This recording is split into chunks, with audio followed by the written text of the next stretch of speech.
दोस्तों आदाब। सियासी बसीरत में आपका इस्तकबाल है। इस वक्त जबकि पूरा मुल्क कोविड-19 की इस वबा की वजह से परेशान हाल है, दिन ब दिन मरीज़ों की तादाद बढ़ती जा रही है। ऐसे हालात में एनडीए हुकूमत अपने दूसरे दौर के पहले साल का जश्न मनाने जा रही है, जबकि सारी दुनिया जानती है कि मोदी हुकूमत का ये खुसूसन दूसरा साल, पिछले 5 साल भी उस तबाही और बर्बादी ही रहा, लेकिन ये दूसरे दौर का जो पहला साल है, इसके अंदर हम कह सकते हैं कि तारीख़ का सबसे बदतरीन दौर है। अवाम को हुकूमत की इन पॉलिसियों ने जितना परेशान किया है, किसी और दौर में परेशान इतना अवाम नहीं हुई है। और जितनी बदनज़मियाँ इस दौर में हुई हैं और जितनी खुली दुश्मनी अक़लियतों से, दलितों से, सहाफ़ियों से और इंसाफ के लिए आवाज़ उठाने वालों के ताल्लुक़ से इस हुकूमत ने की है, वो सारी दुनिया जानती है। हम जायज़ा लेंगे कि इस दूसरे मियाद के पहले साल में मोदी हुकूमत आखिर किस बात पर जश्न मना रही। हम देखते हैं कि इस मुल्क की मईशत जो है वो बिल्कुल तबाह बर्बाद हो चुकी है। अगर जीडीपी का जायज़ा लिया जाए तो आपको मालूम होना चाहिए कि पिछले साल यानी 2019 में जनवरी से लेकर दिसंबर तक इस मुल्क की जो मजमई पैदावार का मामला है, जिसे जीडीपी कहा जाता है, 4.1% रही एवरेज।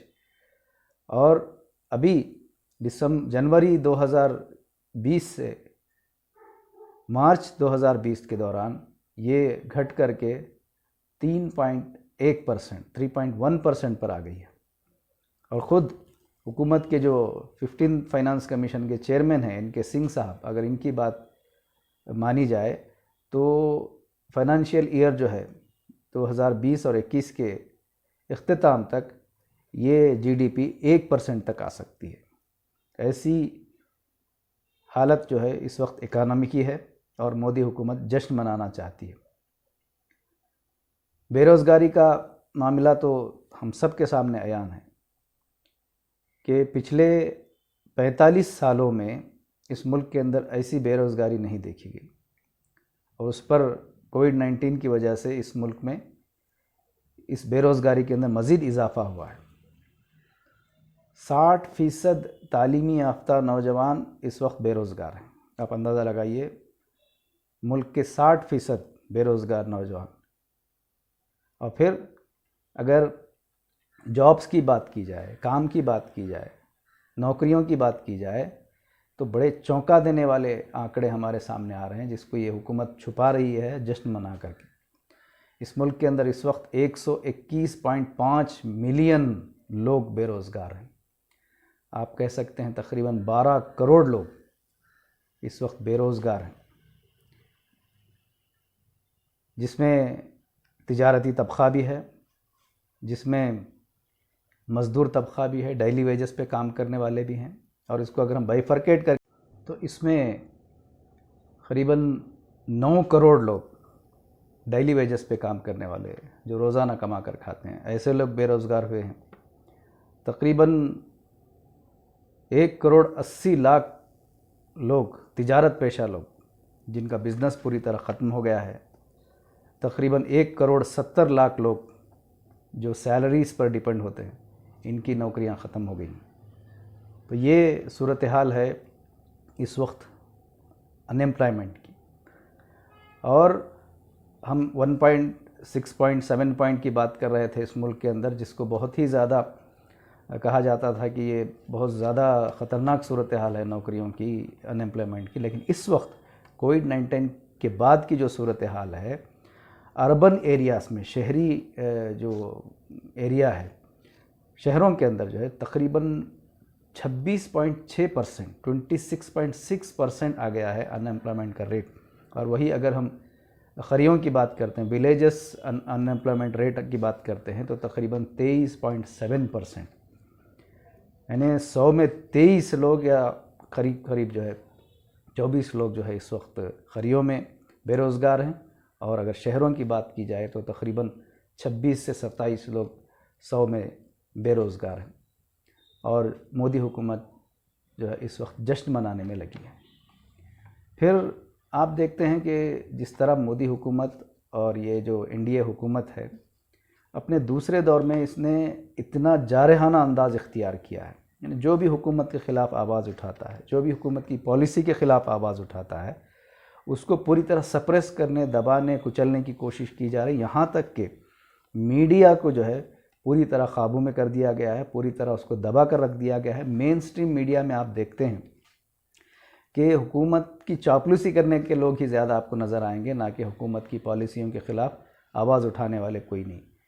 जबकि ये माना जाता था कि स्ट्रॉन्ग अपोजिशन जो होता है किसी भी हुकूमत का, वो मीडिया होता है। लेकिन आज हम देखते हैं ना पॉलिटिकल अपोजिशन हमारे सामने है, ना मीडिया की जानिब से कोई अपोजिशन हमारे सामने है। कोई भी सहाफ़ी अगर हुकूमत की पॉलिसी के ख़िलाफ़ आवाज़ उठाता है या किसी वज़ीर के ख़िलाफ़ कोई आवाज़ उठाता है तो उसको फ़ौरन जो है ख़तरनाक किस्म के क़ानून लगा करके जेल में डाल दिया जाता है। विनोद दुआ हमारे सामने ताज़ा मिसाल हैं। इतने सीनियर सहाफ़ी हैं और एक छोटी सी बात पर उन पर जो है FIR लगाया गया है, जिसकी वजह से इस वक्त हमारे मुल्क के अंदर जो सहाफ़त की जो आज़ादी है, पूरे मुल्क के अंदर जो वर्ल्ड प्रेस फ्रीडम इंडेक्स जो है उसकी जो रैंकिंग है उसमें जिस तरह से गिरावट आ रही है। 2018 में हम 138वें मुकाम पर थे और अब 2020 में हम 142वें मुकाम पर हैं। दिन ब दिन ये गिरती जा रही। इंटरनेशनल लेवल पे, बैनुल अक़वामी सतह पर भी जो है हमारी मीडिया की कारकर्दगी पर, मीडिया के बिकाऊ हो जाने पर जो है बड़ी शदीद तनक़ीद की जा रही है।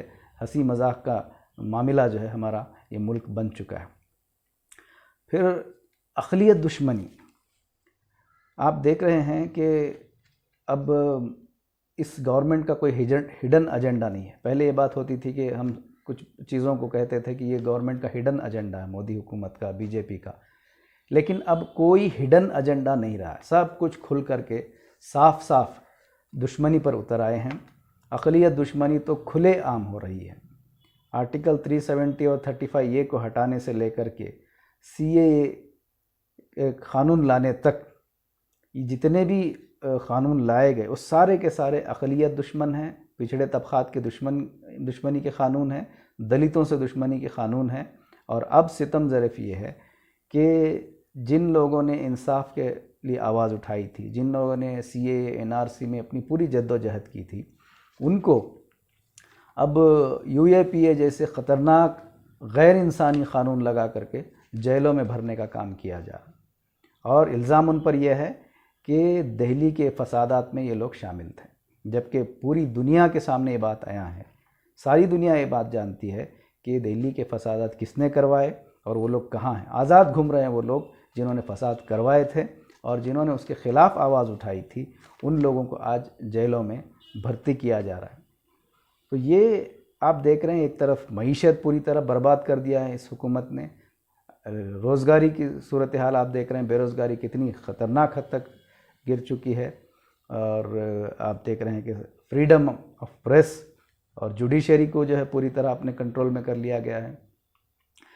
हुकूमत का कोई ऐसा इदारा नहीं है जो आज़ादी के साथ इस वक्त काम कर सकता है। सारे इदारों पर जो है अपनी इजारादारी जो है इस हुकूमत ने क़ायम कर ली है। और उस पर तमाशा ये जो कोविड-19 की जो बीमारी आई है, इसको पूरी दुनिया अपने तरीक़े से इसको ख़त्म करने की कोशिश की जा रही है। और हमारे मुल्क के अंदर सिर्फ़ तारीफ़ों के पुल बना करके कोशिश की जा रही है कि एक शख्सियत को इस बीमारी के ज़रिए से भी उभारने की कोशिश की जा रही है, जबकि उनकी नाकामियों की वजह से, उनकी गैर मुनज़्ज़म अनप्लैंड चीज़ों की वजह से जो है आज ये बीमारी दिन ब दिन बढ़ती जा रही है। और हम इस वक्त दुनिया में चौथे मुकाम पर पहुंच रहे हैं। हमारे प्राइम मिनिस्टर साहब को जो हर चीज़ में नंबर 1 पे आने का बड़ा शौक़ है, शायद इसमें भी जो है उसकी तरफ हम आगे बढ़ रहे हैं।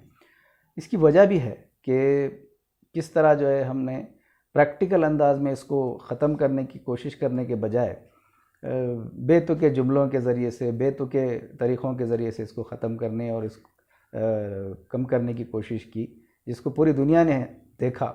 लेकिन आज हम देख रहे हैं कि उसके नतीजे में किस तरह दिन ब दिन ये बीमारी बढ़ती जा रही है। सडन जो लॉकडाउन किया गया, जाहिर सी बात है कि लॉकडाउन ज़रूरी था, लेकिन प्लानिंग के साथ होना चाहिए था, जिस मुनज़्ज़म तरीक़े से होना चाहिए था, वो नहीं होने की वजह से तकरीबन 800 से ज़्यादा लोगों ने सिर्फ इसकी वजह से, अनप्लान्ड लॉकडाउन की वजह से अपनी जानें गंवाई हैं।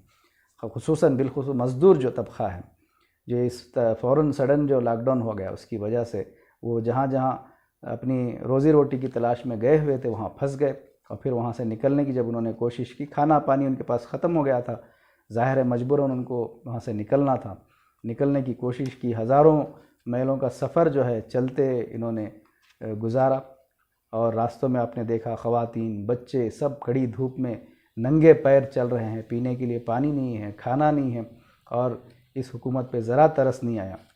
जब हर तरफ से आवाज़ें उठने लगी तो हुकूमत ने जो है श्रमिक ट्रेनों के नाम पर कुछ इंतज़ामात किए, जिसकी बदनज़मी की वजह से, ख़ुद उस ट्रेनों के अंदर हुई बदनज़मी की वजह से 18 लोगों ने अपनी जानें गंवाई। ट्रेनों की पटरियों पर लोगों ने जानें गंवाई, हादिसात की वजह से लोगों ने अपनी जानें गंवाई। तो पूरी तरह ये हुकूमत जो है इस कोविड-19 के मामले को भी कंट्रोल करने में बुरी तरह नाकाम हुई है। अलगज़ आप देखते हैं कि जश्न मनाने का कोई सवाल नहीं बनता है। जहां मातम मनाना चाहिए था इनकी अपनी पॉलिसियों पर, वहां ये हुकूमत जश्न मनाना चाह रही है।